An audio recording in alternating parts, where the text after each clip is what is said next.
నా రక్తం మంచుకు పుట్టిన నా కూతురిచ్చి పెళ్లి చేస్తే తండ్రి లాంటి వాడిని ఇంచుమించుగా లాంటి వాడిని ఏ విధంగా మోసం చేశాడో ఒకసారి మనసులో వాడితే మనసుతో ఆలోచించమని నేను అడుగుతున్నాను.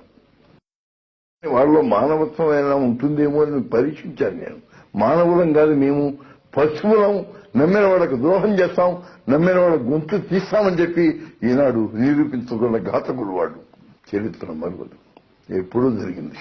ఒకప్పుడు మరి మొఘల్ సామ్రాజ్యం టైంలో ఆ రోజున తండ్రిని జైల్లో పెట్టి అన్నాన్ని చంపించాడు ఔరంగజీబ్ అన్నారు.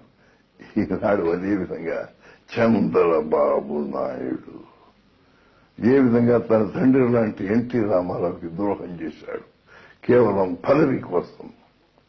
ఏ విధంగా ఆత్మని అమ్ముకున్నాడు, ఏ విధంగా మానవత్వాన్ని చంపుకున్నాడు అనేది నిదర్శనం. సాక్షాత్తు ఇది శాశ్వతంగా ఉంటుంది. మనిషి పోతాడేమో గాని ప్రజల మనస్సు పోదు, ఆలోచన పోదు, రికార్డు పోదు. అది శాశ్వతం.